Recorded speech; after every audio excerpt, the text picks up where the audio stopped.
Honey and oil, this comparison may be well applied to those perfectly rounded, graceful sentences of his when he settles down to the task of writing beautifully. As a storyteller, he is artificial and even lame.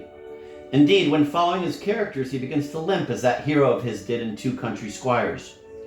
His literary genius falls short on the score of literary imagination, that is, of naturally discovering ways of telling the story which would equal the originality of his descriptive art.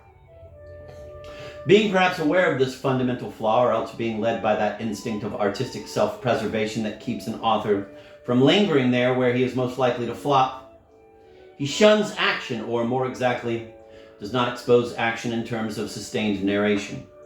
His novels and stories consist mainly of conversations in diverse settings, charmingly described. Good, long talks interrupted by delightful short biographies and dainty pictures of the countryside. When, however, he goes out of his way to look for beauty outside the old gardens of Russia, he wallows in abject sweetness. His mysticism is of the plastic picturesque sort with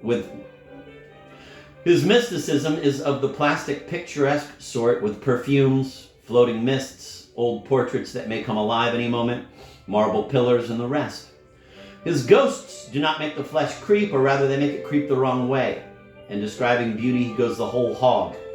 His idea of luxury turns out to be, quote, gold, crystal, silk, diamonds, flowers, fountains, end of quote, and maidens bedecked with flowers but otherwise scantily dressed sing hymns in boats, while other maidens with the tiger skins and golden cups of their profession romp on the banks. The volume of Poems in Prose, 1883, and his work that dates most of all, The volume of Poems in Prose, 1883, is his work that dates most of all. Their melody is all wrong. Their luster looks cheap, and their philosophy is not deep enough to justify pearl diving. Still, they remain good examples of pure, well-balanced Russian prose. But the author's imagination never rises up above perfectly commonplace symbols such as fairies and skeletons. And if, at its best, his prose reminds one of rich milk, these prose poems may be compared to fudge.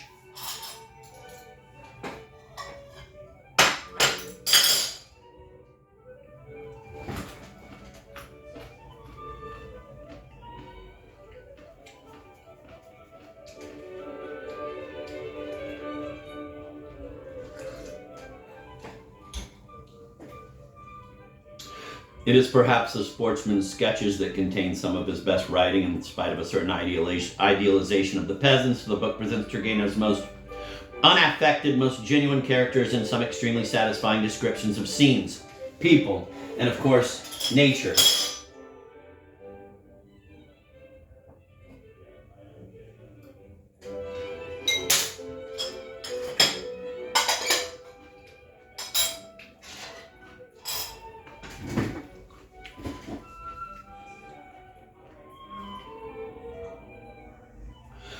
Of all Turgenev's characters, the Turgenev maiden has probably achieved the greatest fame. Masha, a quiet backwater, Natalia, Rudin, Liza, a nest of gentlefolk, vary but little among themselves and are undoubtedly contained in Pushkin's Tatyana. But with their different stories, they are given more scope for the use of their common moral strength, gentleness, and not only their capacity, but I would say their thirst to sacrifice all worldly considerations to what they consider their duty, be it complete resignation of personal happiness to higher moral considerations, Liza, or complete sacrifice of all worldly considerations to their pure passion, Natalia. Turgenev envelops his heroines in a kind of gentle poetical beauty, which has a special appeal for the reader and has done much to create the general high concept of Russian womanhood.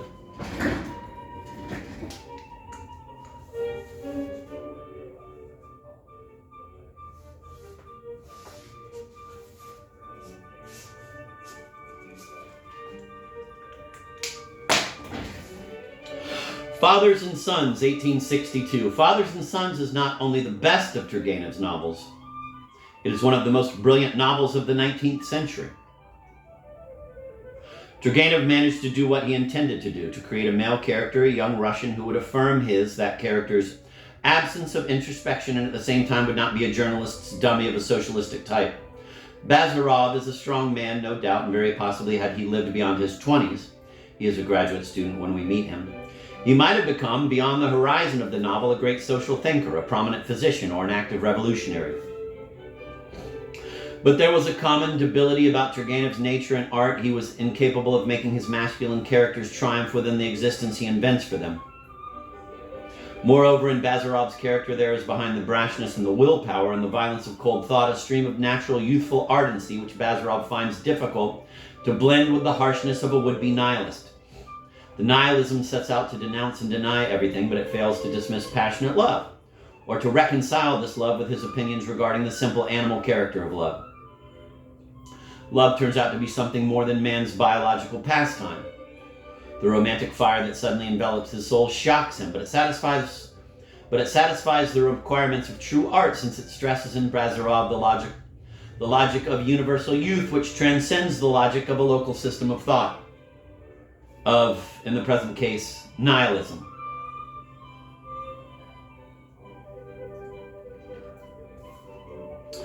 Turgenev, as it were, takes his creature out of a self-imposed pattern and places him in the normal world of chance. He lets Bazarov die not from any peculiar inner development of Bazarov's nature, but by the blind decree of fate. He dies with silent courage, as he would have died on the battlefield, but there is an element of resignation about his decay that goes well with the general trend of mild submission to fate which colors Turgenev's whole art. The reader will notice, I will direct his attention to those passages in a moment, that the two fathers and the uncle in the book are not only very different from Arkady and Bazarov, but also different from each other. One will also note that Arkady, the son, is of a much gentler and simpler and more routine and normal nature than Bazarov. I shall look through a number of passages that are especially vivid and significant. One will mark, for instance, the following situation. Old Kirsanov, Arkady's father, has the quiet, tender, altogether charming mistress Fenichka, a girl of the people. She is one of the passive types of Turgenev's young women, and around this passive center three men revolve. Nikolai Kirsanov and also Pavel, his brother, who by some twist of memory and imagination sees in her a resemblance to a former flame of his, a flame that colored his entire life. And moreover, there is Bazarov, who is shown flirting with Fenichka, a casual flirtation that brings on a duel. However, not Fenichka, but typhus will be the cause of Bazarov's death. One will observe a queer feature of Turgenev's structure. He takes tremendous trouble to introduce his characters properly, endowing them with pedigrees and recognizable traits. But when he has finally assembled them all, lo and behold, the tale is finished and the curtain has gone down, whilst a ponderous epilogue takes care of whatever is supposed to happen to his invented creatures beyond the horizon of his novel. I do not mean that there are no events in this story. On the contrary, this novel is replete with action. There are quarrels and other clashes. There's even a duel. And a good deal of rich drama attends Bazarov's death. But one will notice that all the time throughout the development of the action and in the margin of the changing events, the past lives of the characters are being pruned and improved by the author, and all the time he is terribly concerned with bringing out their souls and minds and temperaments by means of functional illustrations. For instance, the way simple folks are attached to Bazarov, or the way Arkady tries to live up to his friend's newfound wisdom.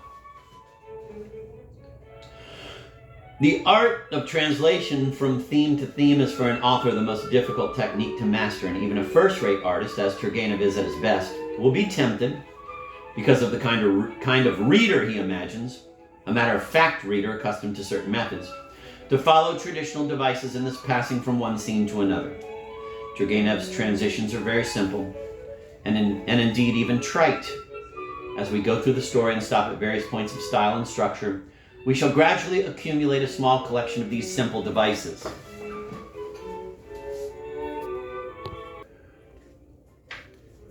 As we go through the story and stop at various points of style and structure, we shall gradually accumulate a small collection of these simple devices.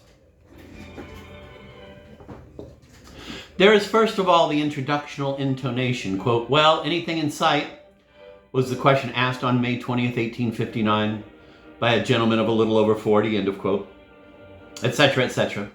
Then Arkady arrives, then Bazarov is introduced. Quote, "Nikolai Petrovich turned around quickly, and going up to a tall man in a long, loose, rough coat with tassels, who had only just got out of the carriage, he warmly pressed the ungloved rough hand, which the latter did not at once hold out to him. 'I am heartily glad,' he began, 'and very grateful for your kind intention of visiting us. May I ask your name and your father's?' Eugene Vasilyevich, answered Bazarov in a lazy but manly voice, and as he turned down the collar of his rough coat, Nikolai Petrovich could see his whole face. Long and lean, with a broad forehead, a nose flat at the bridge but pointed at the tip. Large greenish eyes and sandy drooping side whiskers, it was lighted by a tranquil smile and showed self-confidence and intelligence. I hope, dear Eugene Vasilyevich, you won't be bored at our place, continued Nikolai Petrovich. Bazarov's thin lips moved just perceptibly, though he made no reply, merely taking off his cap. His long, thick, dark blonde hair did not hide the prominent bumps on his head. End of quote. Uncle Pavel is introduced in the beginning of chapter 4. Quote, at that instant, a man of medium height, dressed in a dark English suit, a fashionable low cravat, and kid shoes, entered the drawing room. This was Pavel Petrovich Kirsanov. He looked about 45. His close-cropped gray hair shone with a dark luster. Like new silver, his face, yellow but free from wrinkles, was exceptionally regular and pure in line, as though carved by a light and delicate chisel, and showed traces of remarkable good looks. Especially fine were his clear, black, almond-shaped eyes. The whole mien of Arkady's uncle, exquisite and thoroughbred, had preserved the gracefulness of youth, and that air of striving upward, of spurning the earth, which for the most part is lost after the 20s are past. Pavel Petrovich took out of his trouser pocket his exquisite hand with its long tapering pink nails, a hand which seemed still more beautiful because of the snowy whiteness of the cuff, buttoned with a single big opal, and gave it to his nephew. After a preliminary handshake in the European style, he kissed him thrice after the Russian fashion. That is to say, he touched his cheek 3 times with his fragrant mustache, and said, welcome. End of quote.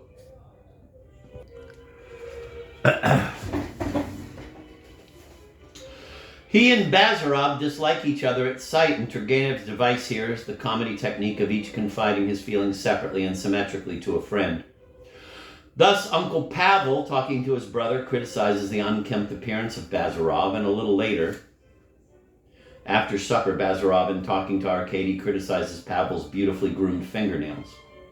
A simple symmetrical device which is especially obvious because the ornamentation of the conventional structure is artistically superior to the convention.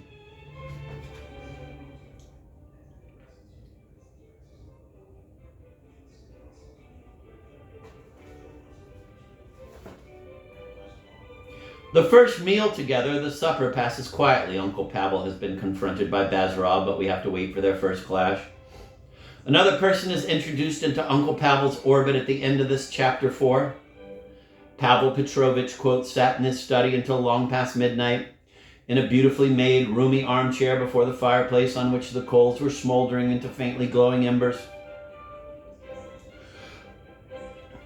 His expression was concentrated and grim, which is not the case when a man is absorbed solely in recollections. And in a small back room of the house, a young woman in a blue, warm, sleeveless jacket, with a white kerchief thrown over her dark hair, was sitting on a large trunk.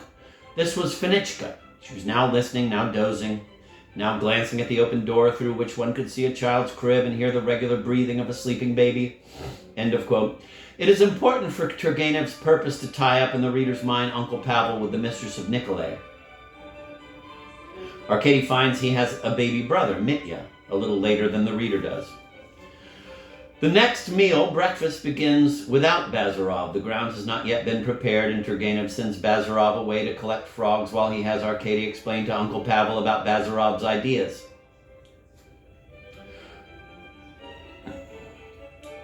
What is Bazarov? Arkady smiled. Would you like me, Uncle, to tell you precisely what he is? If you would be so obliging, nephew. He's a nihilist.